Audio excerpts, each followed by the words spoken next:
नमस्कार दोस्तों, ज्योतिष का सफर में आज के इस एपिसोड में आपका तहे दिल से स्वागत है। आप सभी भाई बहनों को नरेश गांधी का सादर प्रणाम। यह हमारा 694वां एपिसोड है जिसका नाम है गुरु केतु रहस्यमय योग। दोस्तों, हम सभी को मालूम है कि गुरु धन, विद्या और ज्ञान के कारक है। गुरु विस्तारवादी ग्रह है, गुरु ज्ञान के सागर है और केतु एक छाया ग्रह है जो विरक्ति का दीपक है। यह संकोचवादी ग्रह है। गुरु जो विस्तार के आकाश को छूते हैं और केतु जो सुई की नोक जितना संकोची और सूक्ष्म है।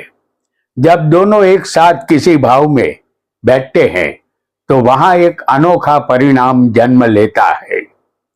राहु ने अमृत पिया था, केतु ने अमृत नहीं पिया था, इसीलिए यह जहां बैठ जाता है वहां प्यास उत्पन्न करता है। गुरु इतना बड़ा ग्रह है कि हमारी 1300 पुत्रियां गुरु में समा जाती है और केतु का कोई भौतिक अस्तित्व नहीं है, फिर भी उसका असर बिल्कुल अनुभव में आता है। दुनिया में सबसे बड़ा जानवर हाथी है। हाथी पर गुरु का अधिकार है और केतु मोहल्ले में भटकते आवारा कुत्तों पर अधिकार रखते हैं। जब किसी गली, मोहल्ले और बाजार में कोई साधु सन्यासी हाथी को लेकर आता है तो उस गली के सारे कुत्ते हाथी पर भौंकने लगते हैं। तब हमारे मन में एक सवाल आता है, ऐसा क्यों? ऐसा शायद इसलिए होता होगा कि हाथी सबसे बड़ा जानवर है। हाथी काला भुजंग होता है। वह गुरु की विशालता और ज्ञान का प्रतीक है और ये कुत्ते जो केतु की तरह छोटे, चंचल और रहस्यमयी है, उस विशालता को देखकर भौंकने लगते हैं। यह विशाल ज्ञान और सूक्ष्म चेतना का टकराव है जिसे हम अपनी आंखों से देख पाते हैं और शायद यह कहावत इसीलिए बनी है, हाथी चले बाजार, कुत्ते भौंके हजार। एक और दिलचस्प वाकया इन कुत्तों के विषय में जान लेना अच्छा रहेगा। आप में से किसी व्यक्ति ने इसका अनुभव अवश्य किया होगा। आज से 30-35 साल पहले हमारे मोहल्ले में चाकू छुरी तेज करने वाले जो घर घर घूमकर अपना धंधा करते थे, उनकी पीठ पर एक लकड़ी का मशीन लादे वो आते थे। इस मशीन से वह चाकू, कैंची की धार निकालते थे। जैसे ही वह धार निकालने वाला हमारे मोहल्ले में प्रवेश करता था, सारे कुत्ते उस पर भौंकना शुरू कर देते थे। यह दृश्य आपने भी देखा होगा। वह उस पर क्यों भौंकते थे, यह आज भी एक रहस्य है। शायद हथियारों पर मंगल का अधिकार है और केतु मंगल के समान फल देता है, इसीलिए कुत्ते भौंकते हैं, ऐसा हमारा मानना है। खैर, आज हम गुरु और केतु की युति को 12 भावों में जानेंगे। यह युति चमत्कार से कम नहीं है। आइए जानते हैं गुरु केतु की युति का फल। वीडियो को लाइक करें, शेयर करें और हमारे चैनल ज्योतिष का सफर को सब्सक्राइब करें। धन्यवाद। प्रथम भाव जो लग्न है, दार्शनिकता का एकांत। पहले स्थान में गुरु केतु की युति। हालांकि ये युति रहस्यमय है। यह युति आपको एक ऐसा व्यक्तित्व देती है जो भीड़ में भी अकेला महसूस कर सकता है। आप दुनिया को एक दूरबीन से देखते हैं, जैसे किसी ऊंची पहाड़ी पर बैठा कोई साधु नीचे के मेले को देख रहा हो। आपकी चाल ढाल में एक शांति और ठहराव होता है। आपकी आंखों में एक गहरी चमक होती है जो जीवन के रहस्य को जानने की प्यास दिखाती है। आप दूसरों की तरह सामान्य सुखों के पीछे नहीं भागते, बल्कि आपकी खुशी ज्ञान की खोज और अपनी आत्मा से जुड़ने में है। आप एक ऐसे यात्री है जिसका सफर बाहरी दुनिया में नहीं बल्कि खुद के भीतर होता है। द्वितीय भाव गुरु केतु की युति यदि दूसरे भाव में होगी तो ये संतोष की दौलत है। इस भाव में धन आपके लिए एक साधन मात्र होता है, साध्य नहीं। आप धन कमाने के लिए ऐसे रास्ते चुन सकते हैं जो दूसरों को असामान्य लगे, जैसे कि ज्योतिष, आध्यात्मिक परामर्श या शोध। आप विरासत में मिले धन या पारिवारिक मूल्यों से भी एक तरह का अलगाव महसूस करते हैं। आपकी वाणी में वजन और सत्यता होती है, जिससे लोग आपकी बातों पर विश्वास करते हैं।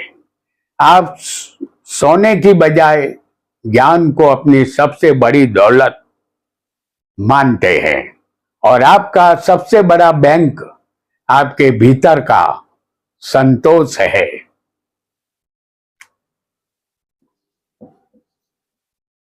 गुरु केतु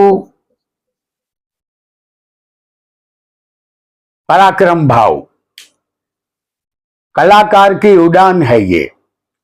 यहाँ गुरु और केतु आपको एक ऐसा कलाकार या लेखक बनाते हैं जिसकी रचनाएं सिर्फ मनोरंजन के लिए नहीं बल्कि आत्मा को छूने वाली होती है। आपके शब्द, आपकी कविताएं या आपकी कलाकृति गहरी भावनाओं और आध्यात्मिक अनुभवों को व्यक्त करती है। भाई बहनों से आपका रिश्ता थोड़ा रहस्यमयी हो सकता है।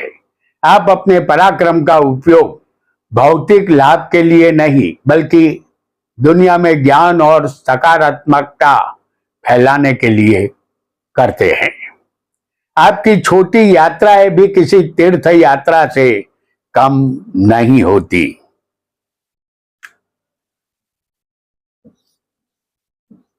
गुरु केतु सुख स्थान आत्मा का घर है ये।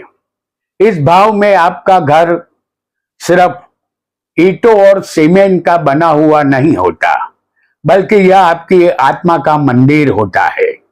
आप भौतिक सुख सुविधाओं से ज्यादा अपने घर में एक शांत और आध्यात्मिक माहौल पसंद करते हैं। माता से आपका संबंध गहरा और भावनात्मक रूप से थोड़ा दूर का हो सकता है। आप बाहरी दुनिया की चकाचौंध को छोड़कर अपनी आंतरिक सुख और शांति को ज्यादा महत्व देते हैं। आपका असली घर आपके भीतर है, जहां आप हमेशा सुरक्षित महसूस करते हैं।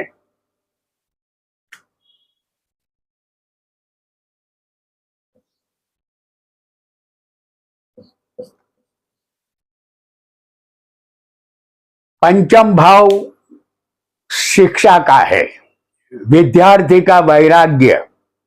यह युति आपको एक ऐसा विद्यार्थी बनाती है जो पारंपरिक पाठ्यक्रम से परे जाकर ज्ञान की खोज करता है।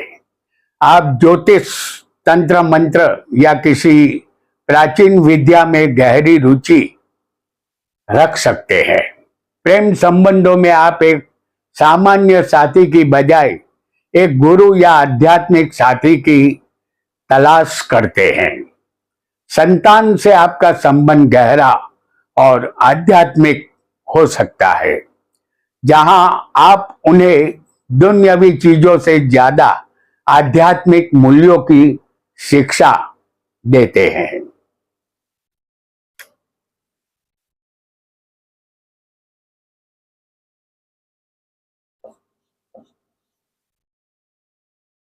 षष्ठम भाव जो शत्रु का है, कर्म योद्धा का ये कवच है। इस भाव में गुरु केतु आपको एक कर्म योद्धा बनाते हैं। आपके शत्रु आपके सामने टिक नहीं पाते, क्योंकि आप अपने कर्मों से ही उन्हें परास्त कर देते हैं। आप समस्याओं को एक आध्यात्मिक चुनौती के रूप में देखते हैं। आप सेवा, दान और परोपकार के माध्यम से अपनी सभी बाधाओं को दूर करते हैं। आपके लिए सबसे बड़ा कवच आपकी अपनी सच्चाई और अच्छाई होती है।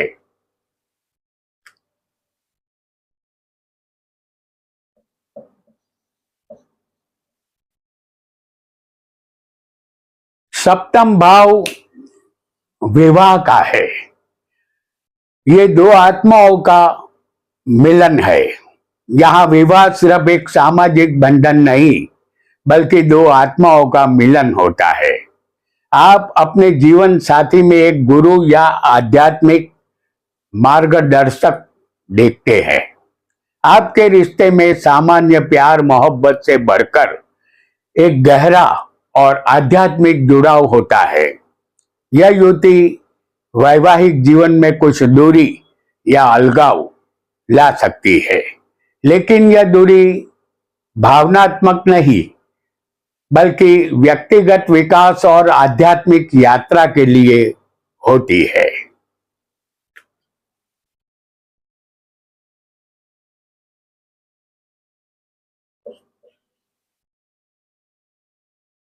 अष्टम भाव जो आयु का है, ये रहस्यों का जाल है। यह भाव आपको अपने जीवन के गहरे रहस्यों के जाल बुनने की प्रेरणा देता है। आप ज्योतिष, तंत्र मंत्र और गूढ़ विद्याओं में माहिर हो सकते हैं। आपको अचानक धन लाभ या धन हानि हो सकती है, जो आपके कर्मों पर निर्भर करती है। आप मृत्यु को जीवन का अंत नहीं, बल्कि एक आध्यात्मिक परिवर्तन मानते हैं। आपकी आत्मा हमेशा नई खोज में लगी रहती है।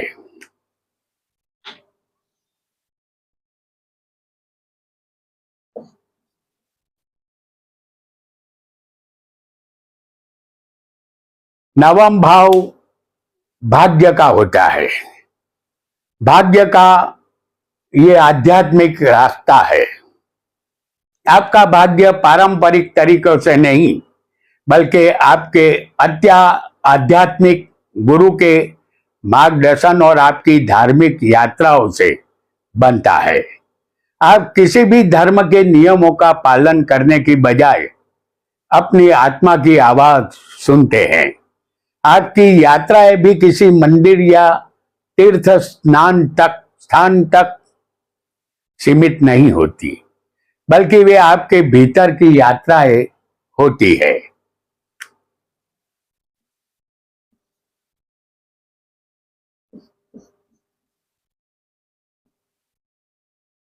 दसम भाव कर्म का है।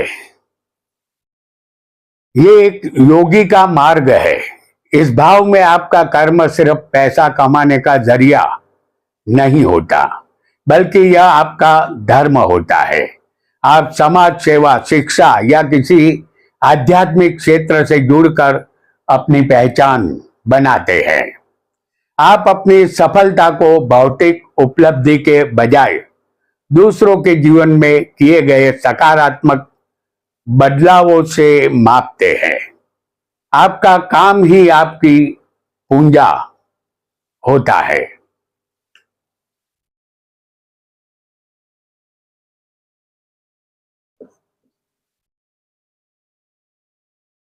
एकादश भाव आय का भाव है। संत का दान है ये। यहां आपकी आय का स्रोत आध्यात्मिक या परोपकारी कार्यों से जुड़ा हो सकता है। आप अपने कमाए हुए धन को दान करने या दूसरों की मदद करने में ज्यादा संतुष्टि पाते हैं। आपके मित्र भी आम लोगों की तरह नहीं, बल्कि आध्यात्मिक गुरु, साधु या ज्ञानियों की तरह होते हैं।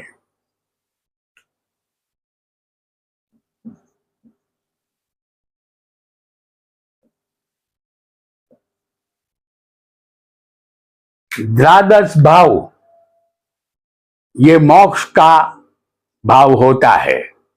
इसे आत्मा की मुक्ति कहते हैं। यह युति आपको मोक्ष की ओर ले जाने वाली सबसे शक्तिशाली युति है। आप सांसारिक दुनिया से एक तरह का अलगाव महसूस करते हैं। आप एकांत में रहकर ध्यान, साधना और तपस्या करना पसंद करते हैं। विदेशी भूमि या जेल जैसी जगहों पर भी आप आध्यात्मिक शांति का अनुभव कर सकते हैं। यह युति आपको जीवन मरण के चक्र से मुक्ति और अंतिम शांति की ओर ले जाती है। तो मित्रों, गुरु केतु की इस रहस्यमय युति को हमने जाना।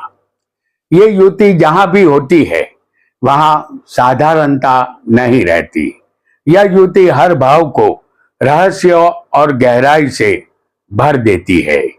कहीं यह आत्मज्ञान देती है तो कहीं भ्रम और उलझन, लेकिन अंत में यह हमें संसार से ऊपर उठाकर भीतर की खोज की ओर ले जाती है। यही इसकी सच्ची शक्ति है। वीडियो पसंद आया हो, आपके ज्योतिषीय ज्ञान में बढ़ोतरी हुई हो, तो हमारी चैनल को सब्सक्राइब करें, लाइक करें और शेयर करें। और कमेंट में यह बताना बिल्कुल न भूलें कि यह वीडियो आपको कैसा लगा।